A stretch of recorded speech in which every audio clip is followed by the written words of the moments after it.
মানে এটা প্রশ্ন না, জাস্ট ধরেন জিজ্ঞাসা করা, মানে একই তো হইলো। মানে হচ্ছে যে আমরা রিক্যাপ মানে হচ্ছে আমরা যা যা পড়লাম এর মধ্যে থেকে গুরুত্বপূর্ণ জিনিসগুলো আবার বলা। এবং এই রিক্যাপ করার সময় আপনারা যারা বেশি বলতে মানে আপনি একটু যারা বেশি বলতে পারবেন তারা মনে করুন যে মানে আমি চেষ্টা করবো যে পড়াটা এখানেই শেষ করে ফেলার, বুঝছেন? যে এখানেই যাতে আপনি এমন ভাবে মনোযোগী হবেন সেশনে যাতে 50% পড়া এখানেই শেষ হয়ে যায়। ঠিক আছে? সো আমরা পিছনের দিকে কিন্তু রিক্যাপ করবো স্লাইডগুলো থেকে। তো 1853 থেকে 1931 সাল পর্যন্ত সে বেঁচে ছিল। তো তার এই যে হরপ্রসাদ শাস্ত্রী সে ছিল আপনার এই যে তার নাম ছিল অনুসন্ধিৎসু হরপ্রসাদ শাস্ত্রী প্রাচীন বাংলার পুঁথি খোঁজে দুইবার, এখানে দুইবার বলা হয়েছে, আসলে সে আহ, মোট মানে 1900 সালের আগে সে দুইবার গেল। এখন আপনাকে যদি প্রশ্নটা ঘুরে বলে যে হরপ্রসাদ শাস্ত্রী এই পুঁথিপত্র খোঁজার জন্য সে মানে পুঁথিপত্র খোঁজার জন্য সে কতবার নেপালে গেছে 1900 সালের আগে, তখন হবে দুইবার। ঠিক আছে? আহ, আর যদি বলে মানে ঊনবিংশ শতাব্দীতে যদি বলে যে ঊনবিংশ শতাব্দী মানে বুঝেন 2000 বিংশ শতাব্দী, হ্যাঁ ওইটা ধরেন যে 1800 সাল যখন শুরু হবে, আঠারোশো আঠারোশো সালটা যখন শুরু হবে 1899 সালের আগ পর্যন্ত এটাকে বলে ঊনবিংশ শতাব্দী। ঠিক আছে? 1900 সাল থেকে আপনার 2000 সালের আগ পর্যন্ত এটাকে বলে বিংশ শতাব্দী। মানে এটা মনে রাখবেন। আর যদি যেমন এখন কত শতাব্দী চলতেছে, একবিংশ শতাব্দী। মানে 2000-এর পর থেকে এই 2099 সালের পর্যন্ত এই সময়টাকে বলে একবিংশ শতাব্দী। ঠিক আছে? এটাকে বিংশ শতাব্দী বলা যাবে না, একবিংশ শতাব্দী মনে মনে রাখতে হবে। তাহলে এখন যদি প্রশ্ন আপনাকে বলে সেই ঊনবিংশ শতাব্দীতে কতবার নেপালে গেছে চর্যাপদের খোঁজে, দুইবার গেছিল। আর তৃতীয়বার গেছে 1907 সালে। প্রশ্ন এইভাবে ঘুরে বলে যে চর্যাপদের সাথে কোন সালটি সম্পৃক্ত নয়, বলে দিবে 1896, 1897, 1898, 1907। এখন বলেন কোন সালটা সম্পৃক্ত না। আমার প্রশ্নটা বুঝছেন? 96। হ্যাঁ 96, এটাই এটাই যে দেখেন এই যে এই বিষয়গুলা আলোচনা করার জন্য কিন্তু আমরা জুম মিটিং এ আছি, যে প্রশ্ন আপনাকে কতভাবে ঘুরাইতে পারে। ঠিক আছে? এখন কয়জন আপনারা আছেন আমি জানি না। আচ্ছা দেখেন যে তৃতীয়বার সে নেপালে গেল 1907 সালে। ঠিক আছে? এই 1907 সালে যায় এই কিন্তু সে কাজটা করে দিছে, মানে সে আপনার ওই চর্যাপদকে পাইছে। তো এখন এই চর্যাপদ নিয়ে আমাদের আজকে কিন্তু বিস্তারিত কথাবার্তা বলবো।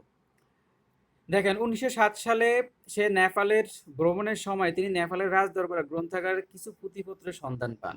এখন প্রশ্ন হচ্ছে আপনাকে যদি বলে যে হরপ্রসাদ শাস্ত্রী যে নেপালে গেল টাকা পয়সা পাইছে কোথায়, ইন্ধন দিছে কে, সেটা হচ্ছে বঙ্গীয় সাহিত্য পরিষদ। এটা মনে রাখবেন। হরপ্রসাদ শাস্ত্রীর এই টাকা পয়সা হরপ্রসাদ শাস্ত্রীকে পাঠাইছে বঙ্গীয় সাহিত্য পরিষদ, যেখান থেকে যার যেখান থেকে সে এই যে চর্যাপদকে প্রকাশ করছে। এই জিনিসটা এগুলা কিন্তু আপনার খুব ডিপ প্রশ্ন, যে তাকে টাকা পয়সা দিছে কে, কার পৃষ্ঠপোষকতায় সে গেল। আপনি এখানে অনেক কিছু পাবেন যেগুলো আপনি এতদিন জানতেন না। মানে চর্যাপদ তো পড়ে ফেলছেন ঠিক আছে, কিন্তু এখানে আমি অনেক কিছু আপনি আজকের সেশন থেকে শুনবেন যেগুলো আপনি আগে কখনো খেয়াল করেন নাই। এবার দেখেন যে পুঁথিগুলো হলো, সে মোট হরপ্রসাদ শাস্ত্রী মোট 4টা পুঁথি পাইছে। চর্য বিনিশ্চয়, সরপদের দোহা, কৃষ্ণপদের দোহা, ডাকার্ণব। আচ্ছা, ডাকার্ণব পুঁথি। এখন আপনাদের একটু বলি, যেহেতু আপনারা চর্যাপদ পড়ছেন, এখন বলেন তো এই চারটার মধ্যে কোন পুঁথিটা, এই চারটার মধ্যে চারোটাই কি বাংলা ভাষার সাথে সম্পৃক্ত? এই চারটার মধ্যে চারোটা পুঁথি কি বাংলা ভাষার সাথে সম্পৃক্ত কিনা? এবার এবার না ভাই, সংস্কৃত ভাষার সাথে সম্পৃক্ত মনে হয়, পড়ছিলাম তিনটা মনে হয় সংস্কৃত ভাষার সাথে সম্পৃক্ত, একটা মনে হয় ভাই বাংলা ভাষার সাথে এখন সম্পৃক্ত। কোনটা? এই যে যেহেতু আমাদের আদি নির্দেশন হচ্ছে চর্যাপদ, সো এই যে সরোপাদের দোহা, কৃষ্ণপদের দোহা, ডাকার্ণব এগুলা বাংলা ভাষার সাথে সম্পৃক্ত নয়। ঠিক আছে? আমি তো প্রশ্নটা একটু মোটামুটি করে করছি, কিন্তু এই প্রশ্নটাকে অনেক ঘুরে করা যায়। আপনাকে এইটা মনে রাখতে হবে। আমরা কিন্তু সাধারণত ভুল করি, আমরা মনে করি যে এই চারটাই মনে হয় বাংলা ভাষায়।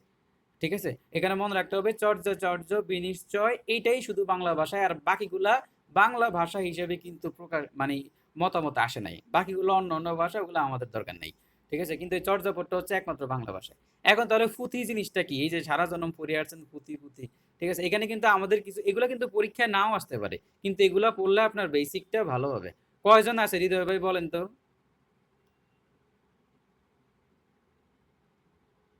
ভাই টোটাল 8 জন আছে। আচ্ছা, তাতে আমরা অনেকজনই আছি। আচ্ছা দেখেন, পুঁথি জিনিসটা কি? তো পুঁথি হচ্ছে হস্তলিখিত প্রাচীন গ্রন্থ। মানে প্রাচীনকালে তো এরকম কাগজ-টাগজ ছিল না। পরে ওরা বিভিন্ন তালপাতা, ওই মানে কলাপাতা, গাছের বাকল-টাকল, ওই হাবিজাবি জিনিসগুলাকে ওরা আপনার এই মানে জলে ভিজাইতো, সিদ্ধ করতো, তারপরে রোদে শুকাইতো। শুকানোর পর এটা লেখার উপযোগী হইতো। এখন এই জিনিসটা কি? এই যে এগুলা ছিল আপনার পান্ডু। মানে এর বর্ণ হইতো পান্ডু, মানে ধূসর। মানি দেখেন বলে না যে পাণ্ডুলিপি প্রকাশ করছে। পাণ্ডুলিপি হচ্ছে একটা, পাণ্ডুলিপি শব্দটা এখনো ব্যবহার হয়। ধরেন আপনি একটা রোমান্টিক উপন্যাস লিখবেন। এবার আপনি কি করলেন? বাসায় বসে প্রতিদিন চা খাচ্ছেন আর লিখতেছেন। বৃষ্টি দেখতেছেন আর ২ টা কলম লিখতেছেন। ঠিক আছে? একটু কবি, কবি ভাব, ছন্দের অভাব ওরকম আরকি। ঠিক আছে? বসে, বসে লিখতেছেন। এই যে খাতায় যেগুলা লিখতেছেন এগুলাকে বলে পাণ্ডুলিপি। এখন এই যে পাণ্ডুলিপি আপনি প্রকাশ করার আগে এখন যে কাগজে লিখতেছেন এটাকে বলে পাণ্ডুলিপি। এখন এই পাণ্ডুলিপির সেই উৎপত্তিটা, এই যে শব্দটা কোন জায়গা থেকে আসছে সেটা হচ্ছে ওই যে দেখেন বলা হয়েছে যে আগে কাগজ আবিষ্কৃত হওয়ার আগে পুঁথিপত্র লেখার জন্য চামড়া এবং আপনার যে তেরেটপট এবং গাছের বাকল ছাকল যা যা আছে তাল পাতার পাতায় এগুলা সবগুলাকে নিয়ে আপনার ভিজাইতো, ভিজে সিদ্ধ টিদ্ধ করে রোদে শুকানো হইতো। শুকানোর পরে এরপরে এটা ধূসর বর্ণের হইতো, মানে পাণ্ডু। পাণ্ডু শব্দের অর্থ হচ্ছে ধূসর, এটা সংস্কৃত ভাষা। যে পাণ্ডু শব্দের অর্থ হচ্ছে ধূসর। এইটা আর এটাতে কখনো পোকা লাগতো না, মানে পোকা আইসা এগুলা খাইতে পারতো না। ঠিক আছে? এখন এই ধরনের এরপরে এই শব্দটা থেকে আসছে পাণ্ডু কথাটা আসছে। আর পাণ্ডু থেকে যেহেতু লিপি, এখন লিপি কারা? যারা লিখে, যারা ধরেন যে আপনার ধরেন যে এই যে চর্যাপদটা, ঠিক আছে? তো চর্যাপদটা যখন আবিষ্কার, চর্যাপদগুলো যখন লেখা হইতো, কবিরা যখন লিখছিল, এখন এগুলা তো যেহেতু বৌদ্ধদের যে বৌদ্ধ মন্দিরগুলোতে পড়ানো হইতো, ঠিক আছে? ওদের চার্চে পড়ানো হইতো। তাহলে এখন এগুলা তো লিপি করতে হবে, তাই না? লিপি না করলে কি ফলাফল পড়তে পারবে? ঠিক আছে? এই জন্য এগুলা কি করতো? কিছু লিপি করছিল, ওদের পেশাই ছিল এইটা, যে ওরা আপনার বসে বসে আপনার যা লিখে দিয়েছেন এগুলাকে অনেকভাবে লিপি করবে, লিখবে। এই লিখে লিখে বিভিন্ন জায়গায় তারা ছড়াই দিত। এখন এই জায়গা থেকে আসছে এই যে খসড়ারি, যে কোনো জিনিস মুদ্রণের আগে, টাইপিং করার আগে যে আপনি যে একটা কাগজ লিখেন না, আপনি চিঠি কাউকে একটা আপনি ফ্যাক্স করবেন, তাহলে ফ্যাক্সটা আপনি কাগজে আগে লেখেন, লিখে এরপরে টাইপিং করেন, এটাকে ছাপান। তাহলে এই যে কাগজের লেখাটা, এইটাই হচ্ছে আপনার কি এখন আমরা বর্তমানে পাণ্ডুলিপি বলি। আর এই পাণ্ডুলিপি কথাটা আসছে পাণ্ডু থেকে। পাণ্ডু মানে হচ্ছে ধূসর বর্ণের কোনো কিছু যেটাতে সহজে পোকা লাগে না। আর এই যে যেই যারা এই এই পুঁথিগুলাকে লিপি করতো, মানে লিখতো, তাদেরকে বলা হয়তো লিপিকর। তাদের যেই পদবীর নাম ছিল শর্মা। ঠিক আছে? ঠিক আছে? তাহলে এই তাদের নামগুলা কি ছিল? যে তারা যে পদবীটা ছিল তাদের নাম ছিল শর্মা। তাদের যারা লিপিকরদেরকে শর্মা বলা হইতো, আর এটা একটা পেশা ছিল। আচ্ছা যাই হোক, তো এটা পুঁথি মানে হস্তলিখিত। যদি আপনাকে বলে পুঁথি কি লিখবেন, পুঁথি মানে হস্তলিখিত প্রাচীন গ্রন্থ। হস্তলিখিত প্রাচীন গ্রন্থ। আর পাণ্ডুলিপি কোন জায়গা থেকে আসছে, পাণ্ডু কথাটা কই থেকে আসছে আমরা ডিটেলস বললাম। ঠিক আছে? এরপর আমরা এগুলোর পর আমরা বিভিন্ন বইতে আসবো, বুঝছেন? আগে স্লাইডগুলোতে তো ওরা খুব সাজিয়ে রাখছে, এই জন্য আমরা বলতেছি। হাজার বছরের পুরনো বাংলা ভাষার বুদ্ধ গান ও দোহা এই নামে ১৯১৬ সালে বঙ্গীয় সাহিত্য পরিষদ থেকে, এই বঙ্গীয় সাহিত্য পরিষদই টাকা পয়সা দিয়ে তাকে পাঠাইছে এই হরপ্রসাদ শাস্ত্রীকে, মানে পুঁথিপত্র এগুলো আবিষ্কার করার জন্য। তো আবিষ্কৃত পুঁথিগুলো একত্রে হাজার বছর পুরনো বাংলা সাহিত্যের বাংলা ভাষায় বৌদ্ধ গান ও দোহা নামে সম্পাদিত করে ১৯১৬ সালে বঙ্গীয় সাহিত্য পরিষদ থেকে। এখন কথা হচ্ছে দোহা জিনিসটা কি? দোহা হচ্ছে মধ্যযুগ প্রাচীন বাংলার অপভ্রংশ। অপভ্রংশ মানে হচ্ছে সংস্কৃত ভাষাটা যে ধীরে ধীরে যে রূপান্তরিত হয়েছে এটাকে বলা অপভ্রংশ। তাহলে দেখেন আমি একটু জুম করলাম, যে প্রাচীন বাংলার অপভ্রংশ বা মধ্যযুগের হিন্দিতে রচিত ২টা চরণ।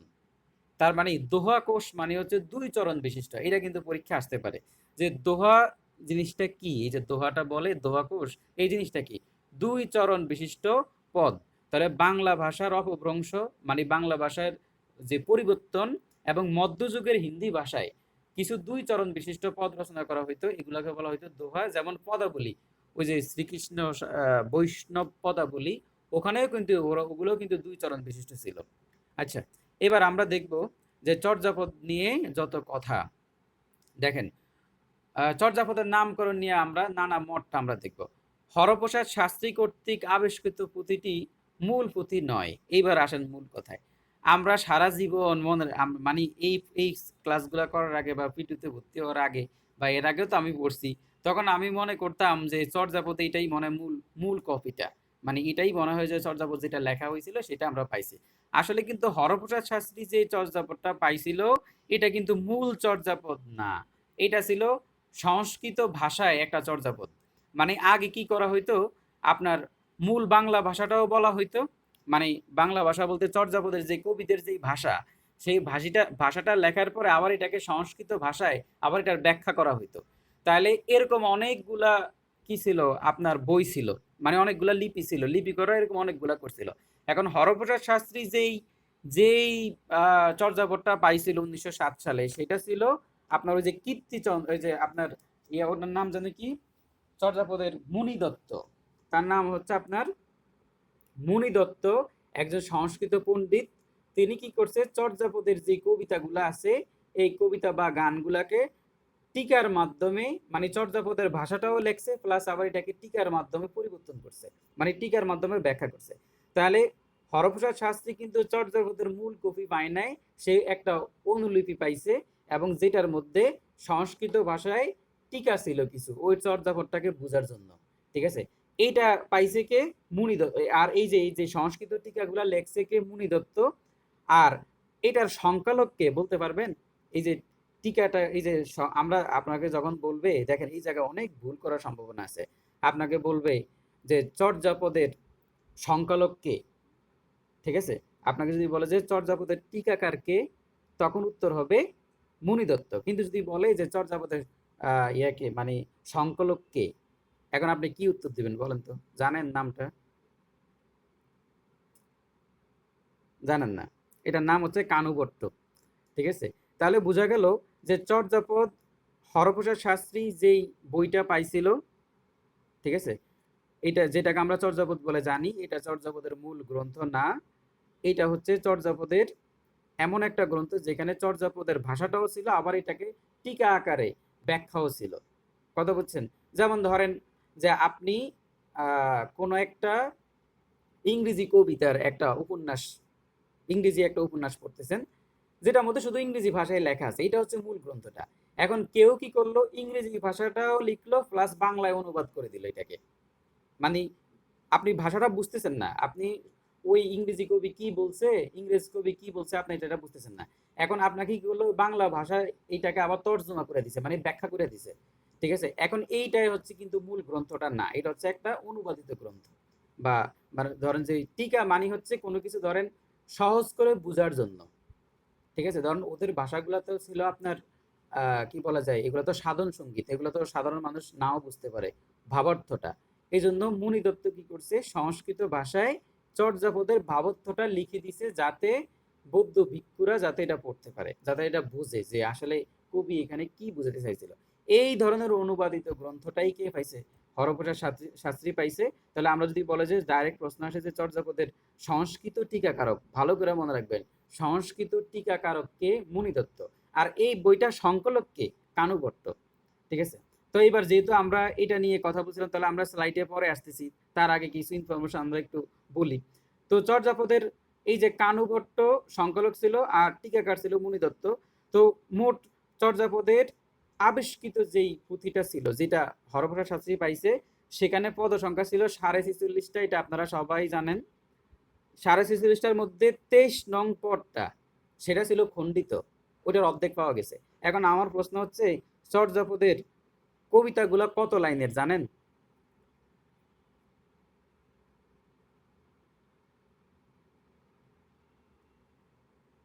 মাঝে মাঝে একটু প্রশ্ন করি, জানেন কিনা?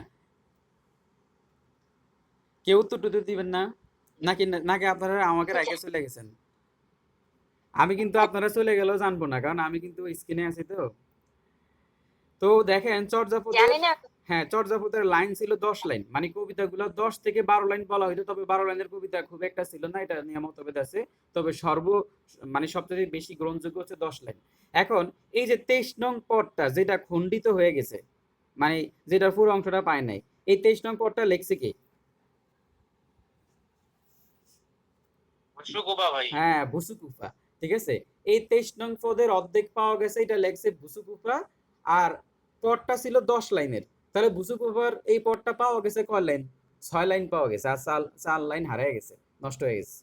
তাহলে এইটা নিয়ে প্রশ্ন আসতে পারে। দেখেন এইটাই হলো ডিপের প্রশ্ন, যে বুসুকুফার আমরা বলি 46.46টা ঠিক আছে, কিন্তু পদটা কতটুকু, যে কত চরণ পাওয়া গেছে, 6টা চরণ পাওয়া গেছে আর 5টা চরণ পাওয়া যায় নাই, 4টা চরণ পাওয়া যায় নাই। এখন কেউ যদি বলে যে 46.46টা মানে 10-এর অর্ধেক 5, এইবার করে মারিয়ে দিয়ে ভুল করে আসবে। কিন্তু স্পেসিফিক ভাবে বুঝতে হবে যে 10 লাইনের চর্যাপদ, এর মধ্যে 6 লাইন পাওয়া গেছে আর 4 লাইন পাওয়া যায় নাই। তার মানে বলতে পারি যে 46.6, মানে 46.5 না 6, দশমিকের হিসাব, এটা তো ম্যাথমেটিক্সের বিষয়। তো যাই হোক 46.5টা আরে, ঠিক আছে। তাহলে 46.5টা পদ আমরা পাওয়া গেছে। তো এর মধ্যে কোন কোন পদগুলো যায় না, আমি তো অনেকক্ষণ ধরে চিল্লাচিল্লি করতেছি, এখন আপনারা বলেন যে কোন কোন পদগুলো পাওয়া যায় না। 23 নং পদের অর্ধেক পাওয়া গেছে, কোন কোন পদগুলো পাওয়া যায় নাই মনে করেন, ব্রেনকে একটু চাপ টাপ দেন।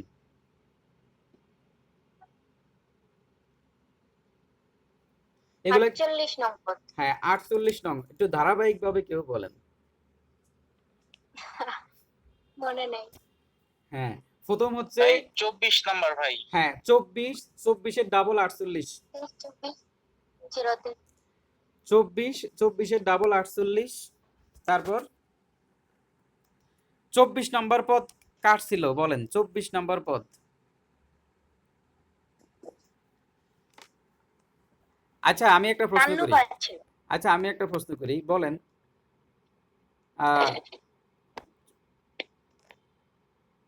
চর্যাপদের না, আচ্ছা বলে কার্নপার, কার্নপার এই পর্যন্ত পাওয়া কার্নপার কতটি পদ আছে, মানে মানে কার্নপার কতটা পদ পাওয়া গেছে।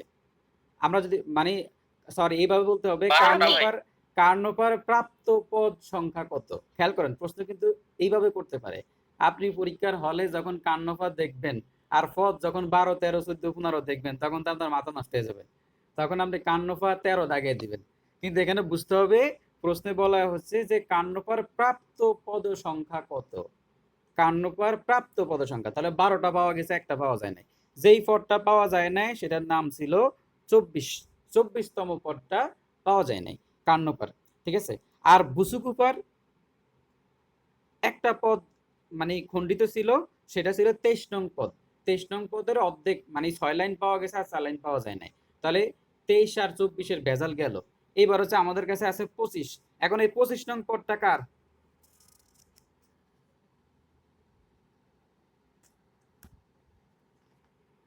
চিন্তা করেন 25 নম্বর।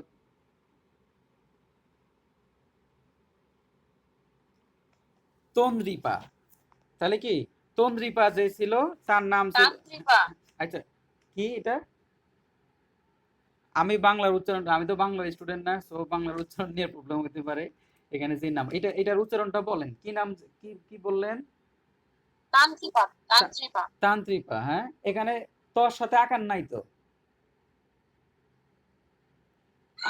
আচ্ছা যাই হোক, আমরা তার ভাইবা দিব না, এই ভাইবাতে এখানে প্রশ্ন করবে না। তো ধরেন তন্ত্রী বা ধরেন যে তন্ত্রীপা বা তান্ত্রিপা যা আছে আছে, চলুক, ঠিক আছে। তাহলে এই যে তন্ত্রীপা, এটা হচ্ছে একটা পদ, যেই পদটা পাওয়া যায় না, এটা হচ্ছে 25, সে একটাই পদ লেখছে, এই পদটা পাওয়া যায় না। তাহলে তন্ত্রীপা হচ্ছে, তাহলে দেখেন আমরা চর্যাপদের মোট পদ, আমরা চর্যাপদের হরপ্রসাদ শাস্ত্রী সংস্কৃত টিকা সম্বলিত মুনি দত্তের যেই যেই মানে চর্যাপদটা পাইছিল, চর্যাপদের যে অনুলিপিটা পাইছিল, সেখানে মোট 3টা পদ পাওয়াই যায় নাই। এর মধ্যে একটা পদ হচ্ছে 24 নম্বর পদ, যেটা লেখছে কান্নপা, 25 নম্বর পদ যেটা তন্ত্রীপা লেখছে, আর 48 নম্বর পদ। এবার এরা বলেন 48 নম্বর পদটা কি কার ছিল, একটু মাথায় চাপ টাপ দেন। কুক্কুরিফা, ঠিক আছে। কুক্কুরিফাকে বলা হয় একমাত্র মহিলা কবি, চর্যাপদের একমাত্র ধারণা করা হয় উনি মহিলা কবি ছিল। তো যাই হোক, যে ধারণা করা হয় উনি একজন মহিলা কবি ছিল, সো এটা গেল আমাদের।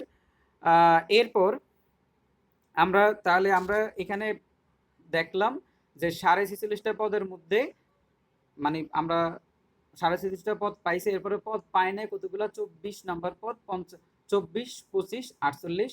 তো 24 নম্বর পদটা লেখছে কান্নপা, 25 নম্বর পদ লেখছে আপনার তন্ত্রীপা, আর 48 নম্বর পদ লেখছে আপনার কুকুরিপা।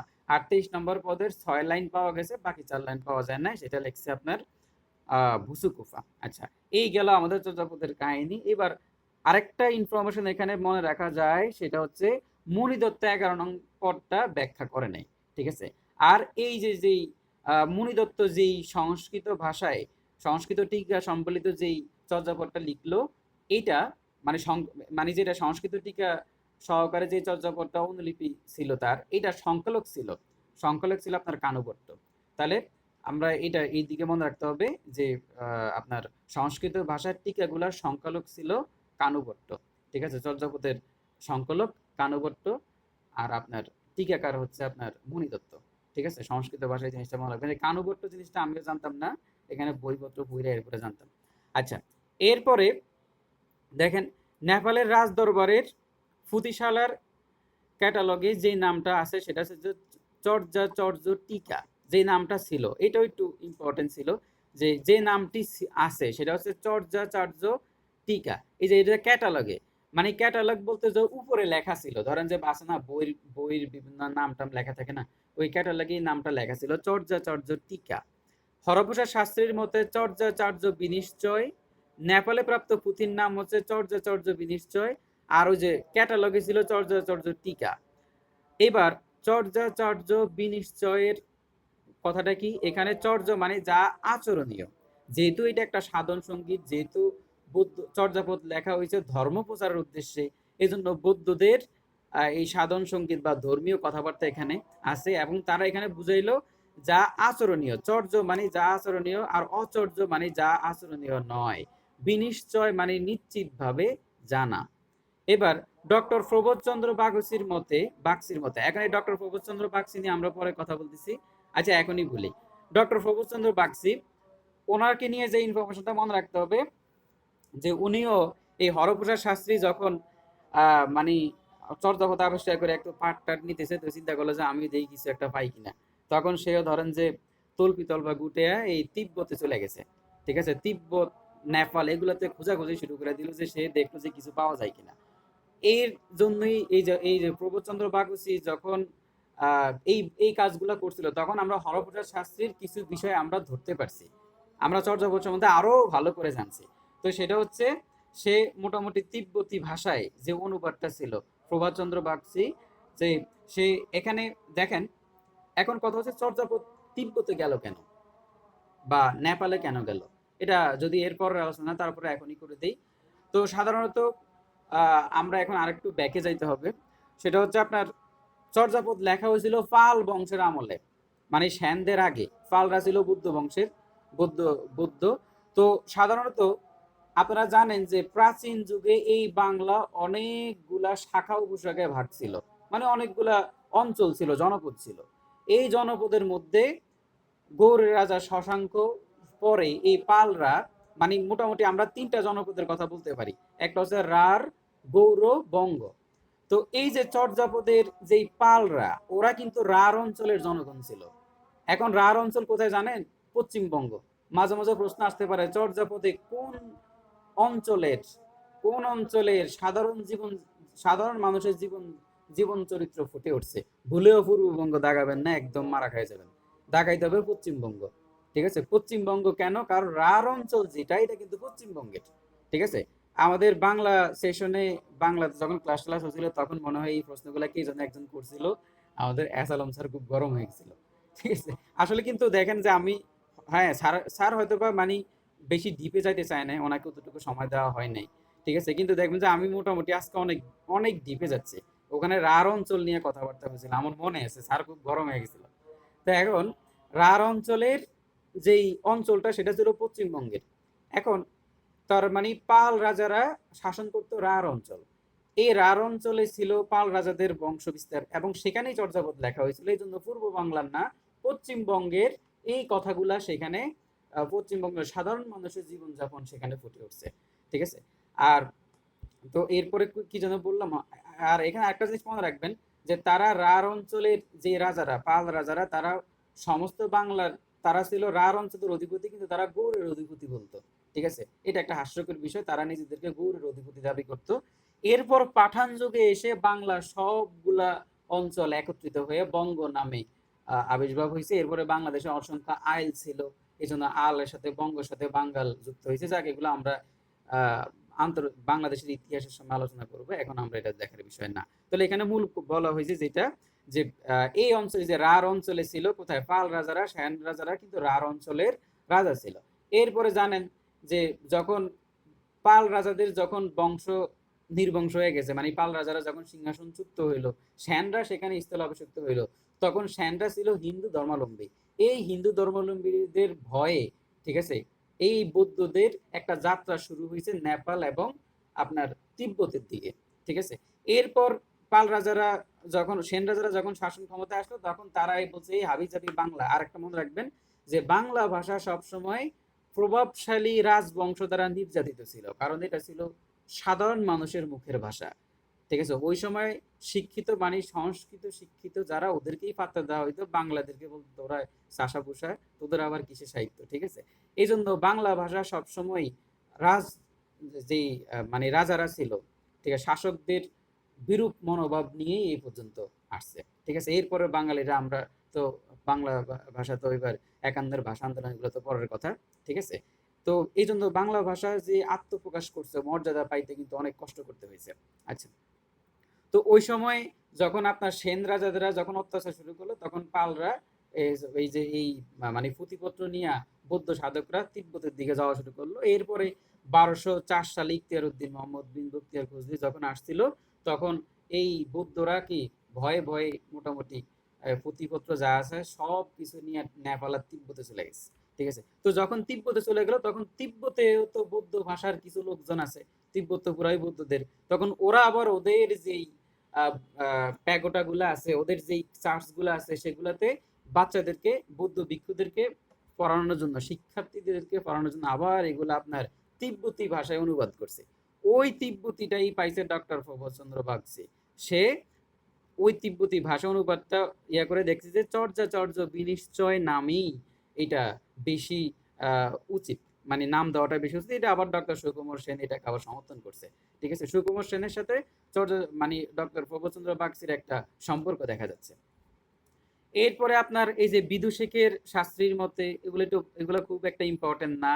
তিব্বত অনুবাদের নাম চর্যাচর্য, কোষবৃত্তি হালকা মনে রাখতে পারেন, ঠিক আছে। এবার মূল সংখ্যালকের নাম, হ্যাঁ, এই যে এতে মনে করা হয়, এইবার খেয়াল করতে পারেন, চর্যাপদের মূল সংকলন যে করছিল, যেই কবিরা করছিল, তারা নাম দিছিল চর্যা গীতিকোষ। এটা একটু ইম্পর্টেন্ট আছে, যে চর্যা গীতিকোষ হচ্ছে মূল সংকলক যারা ছিল তারা বলছিল চর্যা গীতিকোষ, আর আধুনিক পণ্ডিতদের মতে অনুমান হচ্ছে চর্যা গীতিকোষ। তাহলে যারা চর্যাপদ লিখছিল তারা বলছিল চর্যা গীতিকোষ, আধুনিক যারা কবিরা পণ্ডিতরা ওরাও চর্যা গীতিকোষ মনে করে, কিন্তু আমাদের হরপ্রসাদ শাস্ত্রী কি দিছিল, চর্যা বিনিশ্চয়।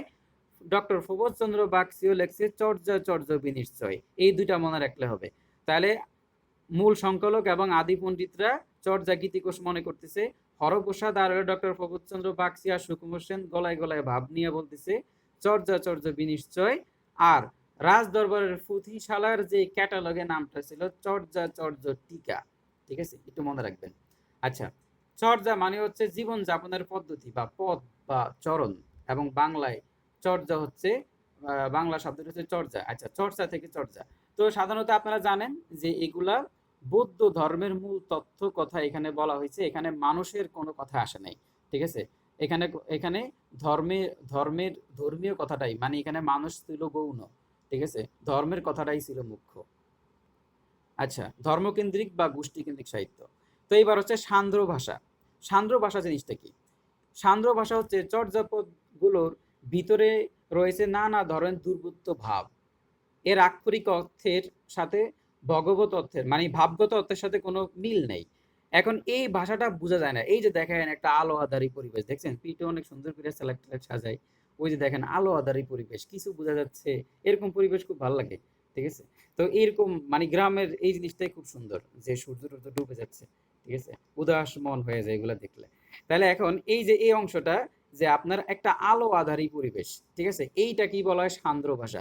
কিছু বোঝা যায় কিছু বোঝা না, আসলে এগুলো বাংলা ভাষা। তো তো এগুলো আমাদের ১-১.৫০০ বছর আগের বাংলা ভাষা। আগের বাংলা ভাষা বাদ দেন, এখানে চট্টগ্রামের ভাষা বললেই তো বুঝবেন না। চট্টগ্রামের আপু মনে হয় একজন আছে এখানে, ঠিক আছে? চট্টগ্রামের ভাষা বুঝলে আপনি সিলেটের ভাষা আপনি বুঝবেন না, ঠিক আছে? এখন চর্যাপদের ভাষা আর কি বুঝবেন বলেন?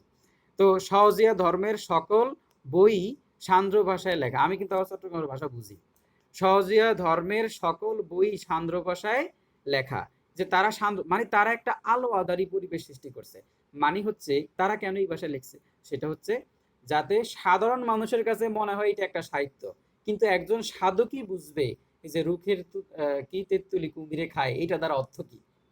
এটা দ্বারা কি বোঝানো হচ্ছে এটা একজন সাধকই বুঝবে, এটা একটা মেসেজ, ঠিক আছে? সাধারণ মানুষ মনে করবে একটা, আর যে সাধক সে মনে করবে একটা, ঠিক আছে? সে আসল মূল মেসেজটা বুঝবে, একটা কোড ছিল।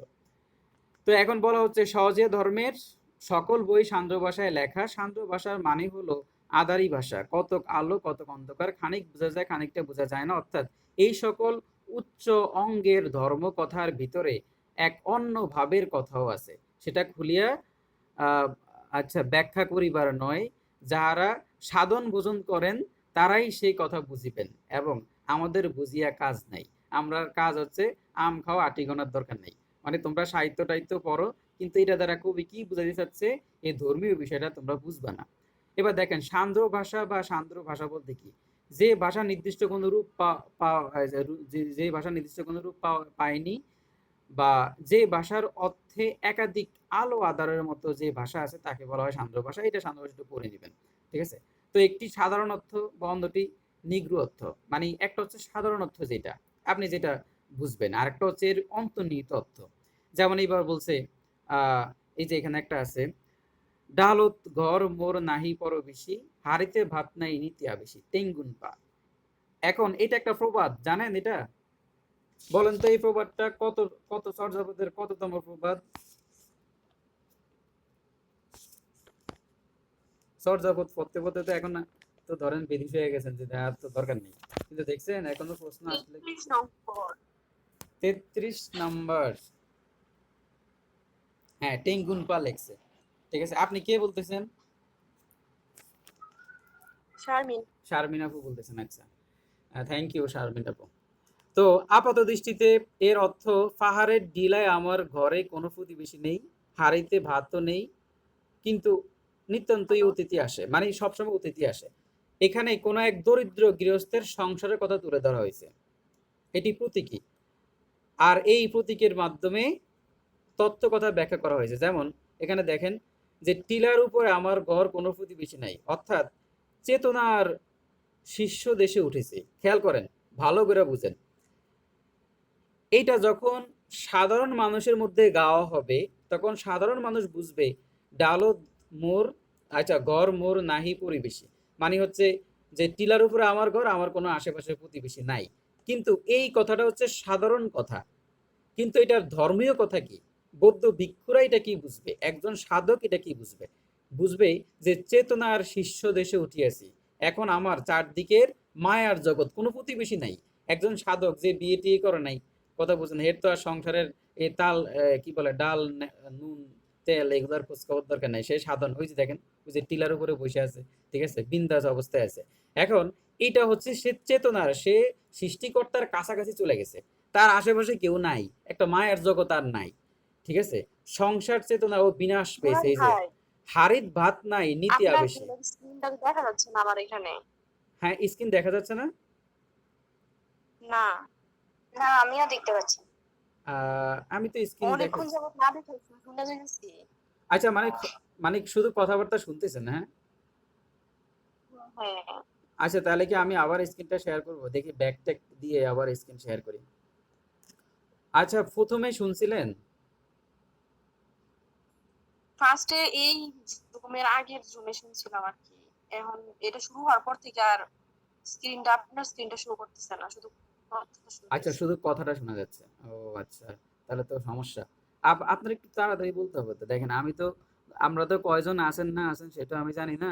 যখন প্রবলেম হবে একদম সাথে সাথে বলবেন, তখন এটার প্রবলেমটা সমাধান হয়ে যাবে। আর স্ক্রিন তো লেখাটা না থাকলে তো প্রবলেম। এখন বোঝা যাচ্ছে, এখন দেখতেছেন?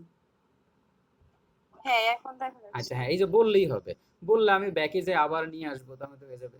এখন আপনারা যদি না বলেন তাহলে তো সমস্যার সমাধান হবে না। তাহলে এই যে দেখেন, টেঙ্গুন ফা একটা কথা বলছে, ডালত গরমোর নাহি পরিবেশী, হাড়িত ভাত নাই নিতিয়া বেশি। এটা দ্বারা বোঝানো হচ্ছে যে আমার টিলার উপরে আমার ঘর, আমার আশেপাশে কোনো প্রতিবেশী নাই, হাড়িতে ভাত নাই কিছু, কিন্তু নিত্যন্ত অতিথি আসে। তার দরিদ্রের কথা বলা হয়েছে। সাধারণ মানুষ এবার পড়বে আর বলবে আরে কি গরিব, ঠিক আছে, হ্যাঁ, তার দরিদ্রতা নিয়ে কষ্ট পাবে। কিন্তু একজন সাধক, একজন বুদ্ধ ভিক্ষুই বুঝবে এই কথা দ্বারা কি বোঝানো হচ্ছে। সেটা হচ্ছে ওই মানুষটার চেতনায় শীর্ষ দেশে উঠছে এবং তার আশেপাশে মায়ার জগৎ নাই, সংসার চেতনা বা বিনাশ পেয়েছে, মানে তার মধ্যে সংসার টংসার নিয়ে কোনো ভাবনা চিন্তা নাই, সে একদম চেতনায় সর্ব উপরে উঠছে, চেতনার জগতে সে উঠে গেছে, তার কাছে কোনো আবেগ মোহ প্রেম ভালোবাসা কিছুই নাই, সে শুধু সৃষ্টিকর্তার প্রেমে বিমর। ঠিক আছে, এই কথাটাকে বলা হচ্ছে এটা। এখন দেখেন, এই জন্যই বলা হচ্ছে সান্দ্র ভাষা, মানে হচ্ছে এটার মধ্যে আপনি সাধারণ মানুষ যেটা বুঝবে, একজন ধর্মীয়, একজন বৌদ্ধ ভিক্ষু আরেকটা বুঝবে। ঠিক আছে, আশা করি আপনারা আজকে চর্যাপদ নিয়ে অনেক কিছু জানতেছেন, মানে কিছু মানে মূল কনসেপ্টটা জানতেছেন যে আসলে চর্যাপদটা কেন পড়তে হবে, কি জন্য এটা দরকার। ঠিক আছে, আচ্ছা, এবার হচ্ছে চর্যাপদের ভাষা। আমরা এটার পরে হালকা একটু বিরতি নিতে পারি, গলা টলা বসে গেছে, অনেকক্ষণ কথা বলতেছি তো, আপনারা একটু চা টা খাইতে পারেন। চর্যাপদের ভাষা, তো দেখেন প্রশ্ন আসতে পারে, সর্বপ্রথম চর্যাপদের ভাষা নিয়ে আলোচনা মানে প্রশ্ন তুলছে কে বলেন তো?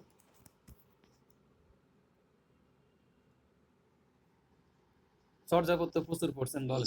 বিজয় চন্দ্র মজুমদার। থ্যাংক ইউ, বিজয় চন্দ্র মজুমদার। মানে সে বলছে যে তোমরা এই চর্যাপদ টর্যাপদ যা আনছো এগুলো সব আমাদের ভাষা, ঠিক আছে, তোমরা এখান থেকে ভাগো।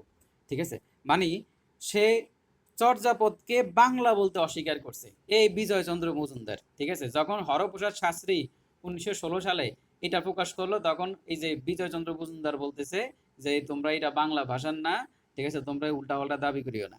ঠিক আছে, সেইটাকে বলছে হিন্দি বৈশিষ্ট্য উড়িয়া প্রাধান্যের কথা বলছে, মানে সেইটাকে হিন্দি আর উড়িয়দের দিকে নিয়ে গেছে, আমাদের মুখের গ্রাস কাইরা নিছে। ঠিক আছে, তখন এবার দেখেছে না ঘটনা ব্যাগতিক, অবস্থা খুবই খারাপ, তখন সেই কোন বইয়ের মাধ্যমে, history of the Bengali language, এই গ্রন্থের মধ্যে সে সর্বপ্রথম চর্যাপদের ভাষা নিয়ে একটা সমালোচনা, একটা হট্টগোল শুরু করে দিছে। তো মনে রাখবেন, বিজয়চন্দ্র মজুমদার 1916 সালে এটা ছিল history of the Bengali language. আচ্ছা, এইবার হচ্ছে চর্যাপদের ভাষা। এখন এই সমস্যাটা এই এই এগুলা নিয়ে যখন যখন বাংলা ভাষা মানে আগে তো কেউ আপনার এগুলা পাই নাই, যখন হরপ্রসাদ শাস্ত্রীরা নিয়ে আসছে তখন সবাই মিলে একেবারে টানাটানি শুরু করে দিছে। ঠিক আছে, হট্টগোল করে এক একজন এক এক ভাষায় দাবি করতেছে। ঠিক আছে, এই যে রাহুল সত্যায়নকৃত দাবি করেন এবং একটা হিন্দি ভাষাতে, যাই হোক, যে এখানে চর্যাপদ মানে এক একজন এক একভাবে টানাটানি করতেছে। এই সমস্যা সমাধানের লক্ষ্যে, আমাদের এই সমস্যা সমাধানের লক্ষ্যে আহ আসলো একজন, আগে আসে, তার নাম হচ্ছে ডক্টর সুনীতি কুমার চট্টোপাধ্যায়। আচ্ছা আচ্ছা, এই বিভিন্ন বিভিন্ন ভাষায় প্রাচীনতম নিদর্শনগুলো আমরা একটু পড়ি। এই কারণে প্রকাশিত হবার পর একে ভারতের বিভিন্ন ভাষাভাষীরা তাদের নিজেদের ভাষায় প্রাচীনতম নিদর্শন হিসেবে দাবি করে। চর্যাপদের পদগুলো 5টি ভাষায় মিশ্রণ আছে, বাংলা, হিন্দি, মৈথিলি, অসমীয়া এবং উড়িয়া। এই যে 5টা ভাষার এই পণ্ডিতরা চর্যাপদ নিয়ে টানাটানি শুরু করে দিয়েছে। পরে ডক্টর সুনীতি কুমার চট্টোপাধ্যায় তিনি বাইরে থেকে, প্যারিস থেকে সম্ভবত 1926 সালে একটা বই প্রকাশ করছে, ODBL, origin and development of the Bengali language.